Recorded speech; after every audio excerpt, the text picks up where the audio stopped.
Today we're talking about the resilience reset.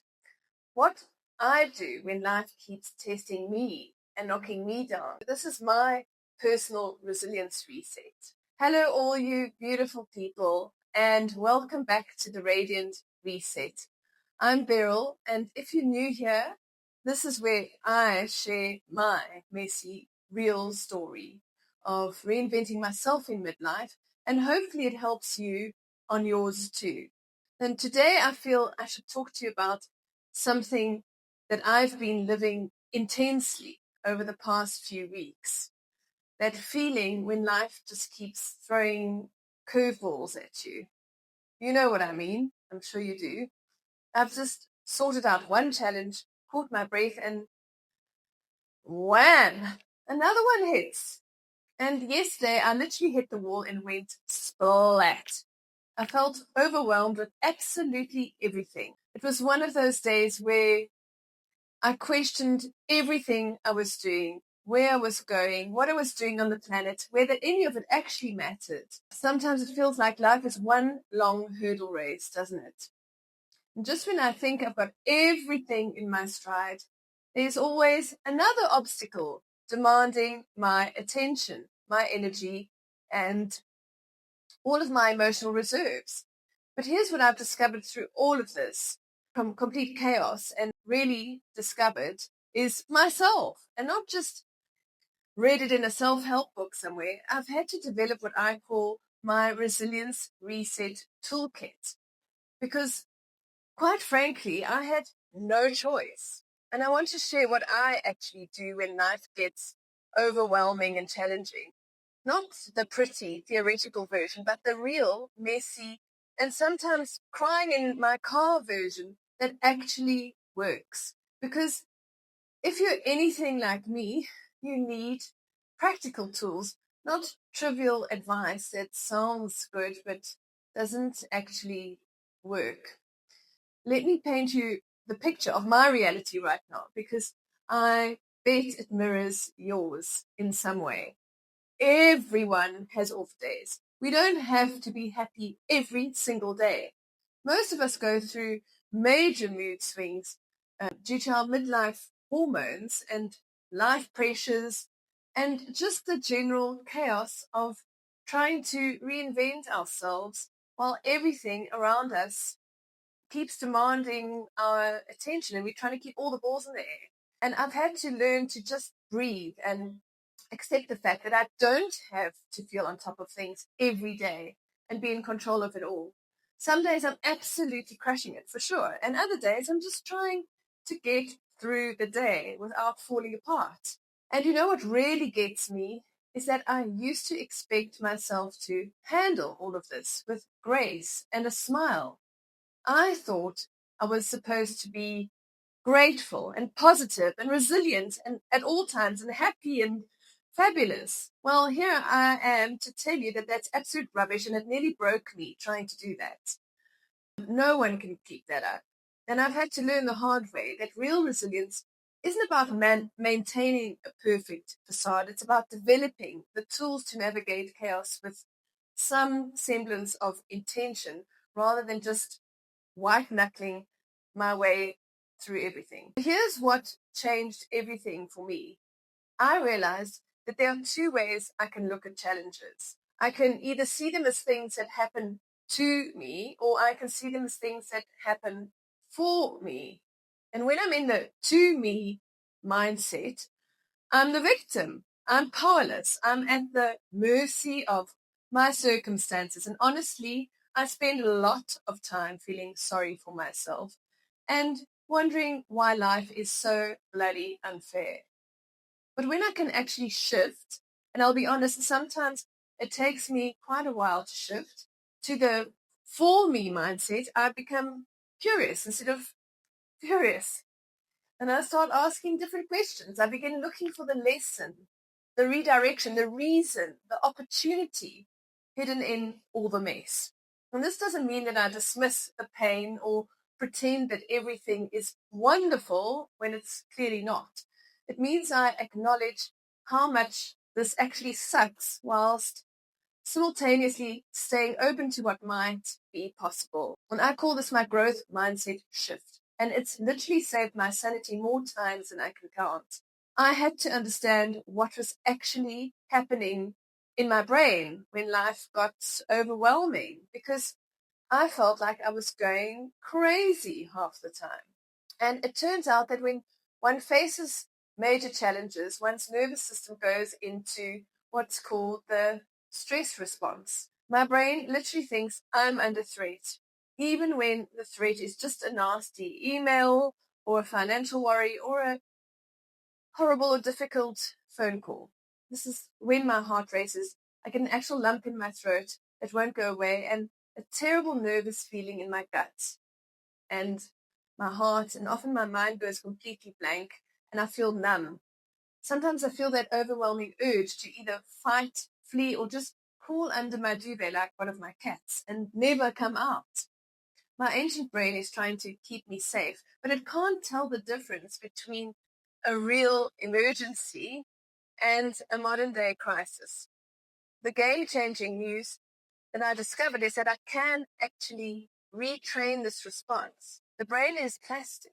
It can literally rewire itself based on how one chooses to think and respond. Every time I choose a different response to stress, every time I pause and take a breath instead of immediately reacting, every time I ask, what can I learn from this? Instead of, why is this happening to me? I'm literally creating new neural pathways. This is why some days I can bounce back effortlessly and other days I get completely stuck. It's not that I don't feel the pain on the good days. I've just trained myself to process challenges differently. The key thing that I've had to learn is something called cognitive reframing. And honestly, it's been a lifesaver. My brain wants to protect me by assuming the worst case scenario, but I can actually teach it to look for other possibilities instead. Let's get practical. When life hits me with that next challenge, and it absolutely will, guaranteed, unfortunately, here's what I actually do. First, I do my breathing trick. The moment I feel stress and that stress response kicking in, I breathe, but not just any breathing. I do what's called 4-7-8 breathing. So I breathe in for 4 counts, hold for 7, and then exhale for 8. And I do this at least 3 times. And sometimes I'm doing it in my car, sometimes in the loo, sometimes right in the middle of a conversation. This literally signals to my nervous system that I'm safe. And if I'm somewhere private, I also do my yoga breathing. That's blocking alternate nostrils with your thumb and your ring finger. It sounds bizarre, but it really works. You can look it up if you want to know how to do it. Second is my body check that I do, and I gently pat wherever I feel the most tension in my heart, my throat, and my gut. This is usually where I feel it. And it sounds silly, but it's like giving myself a little reassurance, a little pat that I'm here, I'm safe, I'm going to be okay. And the third thing I do is my reality check questions. I ask myself 3 specific questions. Is this actually life-threatening, or does it just feel that way at the moment? What's the worst that could realistically happen? And what could I do? Could I handle that if it did? And what's one tiny step I could take right now? These questions literally move me from emotional overwhelm into problem-solving mode. The fourth thing I do is my 24-hour rule that I never make major decisions or send important emails when I'm triggered. And I've learned this lesson the hard way multiple times. When I'm in crisis mode, my judgment is absolutely compromised. All of our judgments are compromised. And I give myself, in this situation, at least 24 hours to process things before I act. And one of my favorite sayings that I've always had is, when in doubt, do nothing. And that really works for me. And the fifth thing that I do is I move, even if it's just pacing around my house or flicking my hands or doing some gentle stretches in my lounge. Physical movement literally changes my brain chemistry and helps me to process those stress hormones.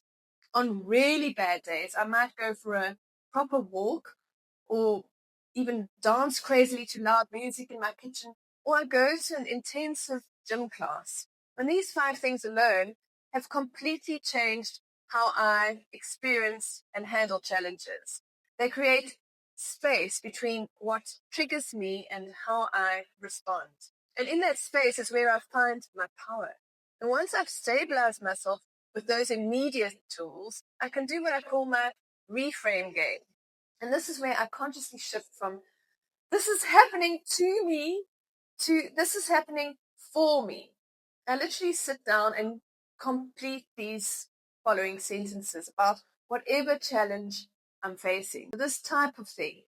The situation is teaching me whatever it is, or this challenge is redirecting me towards something better, or because of this difficulty, I'm discovering that I'm capable of X, Y, and Z, or this experience is showing me what I really value. I know this might sound a bit woo-woo, but honestly, it works.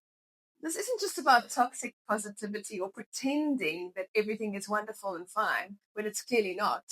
This is about training the brain to look for growth opportunities instead of just focusing on what's wrong.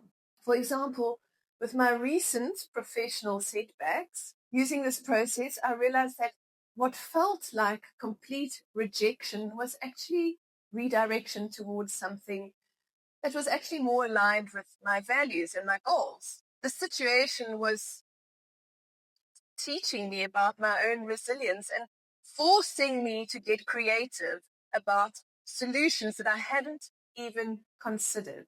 It was showing me that I'd become far too dependent on one particular path and system and needed to diversify my approach. This doesn't make the challenge less real or my emotions less valid, but it does give me back my power and helps me to see a way forward when everything feels chaotic and overwhelming. And sometimes I have to do this exercise multiple times before it actually sticks and works. And that's okay too. I've learned that resilience isn't just about crisis management. I really have to build my capacity to handle whatever life throws at me on a daily basis. I think of it like physical fitness. I don't just exercise when I know I'm going to have to lift something heavy. I build strength consistently so that I'm always strong and ready when I need it. Here are my daily resilience practices. I start with my morning intention setting meditation.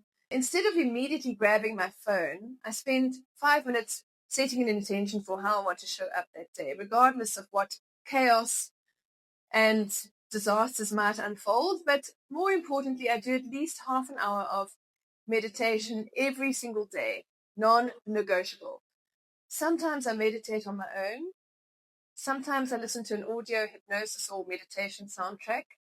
And if I'm really in a rush, I listen while I'm getting ready, doing my makeup or whatever, having a cup of tea. This practice has become absolutely essential for my mental well-being.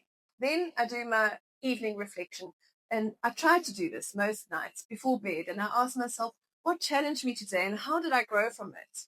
And this has trained my brain to look for lessons instead of just dwelling on problems and horrible things that happened. Then I have the gratitude with a twist thing that I do. Instead of making a list of what I'm grateful for, I ask, what difficulty am I grateful for because of what it's taught or teaching me?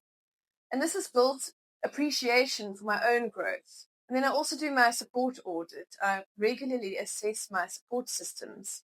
Am I surrounding myself with people who drain my energy or fill my tank? And I've had to make some tough decisions here, but resilience requires community and support. And then it's also the continuous learning. I'm always learning something new, whether it's a skill, a hobby, a course, or just reading something interesting that challenges my thinking or inspires me. And when I'm actively growing, challenges feel less threatening because I know I can adapt and learn. And a big one is always taking care of my body. I move, I try to eat well, I try to prioritize sleep. I also do at least 2 hard fitness classes at the gym each week to release those endorphins and get my body moving so that I don't feel stiff. And I also have to remember to have fun and have a party every now and again, go out. It might sound superficial, but honestly, it makes a massive difference. And I also get dressed up nicely, I put on nice clothes, a nice lipstick, especially on hard days. Jewelry. It's amazing how different I feel compared to mooching around with greasy hair in a tracksuit all day, like we all did during lockdown. Physical wellness directly impacts my emotional resilience, and I also learned this the hard way. These aren't just nice to haves for me anymore, they're absolute essentials for navigating midlife with any kind of grace. And here's what I want you to know: resilience isn't about becoming harder, at least that's not what's worked for me. It's about becoming more flexible, more curious, and more connected to my own inner wisdom. Every challenge that I've survived, and trust me, there have been many, unfortunately, has made me stronger, even when I couldn't see it at the time. And every time I've been knocked down and managed to get back up, I've proved to myself that I'm more capable than I actually thought. And the hurdles keep on coming. That's just life. But now I have tools. I have a different way of thinking about challenges. And I've given myself permission to see difficulties as growth opportunities rather than just obstacles to endure. And you know what? My resilience isn't just about me. Every time I choose growth over victimhood, every time I model emotional intelligence and adaptability, I'm showing other women what's actually possible because we're all learning from each other. The next time life pulls the rug out from under you, and it unfortunately probably will, I hope you'll remember this conversation or pieces of it. Remember that you have everything within you to not just survive, but to emerge stronger and more aligned than before. Sometimes I forget this myself and have to remind myself. Don't worry if you do too. And if this resonated with you, please give it a thumbs up and share it with another woman who needs to hear this, or a man to hear this message. And don't forget to subscribe because we're all figuring this out together, one challenge at a time. Until next time, keep going, keep growing, and remember, you're more resilient than you know.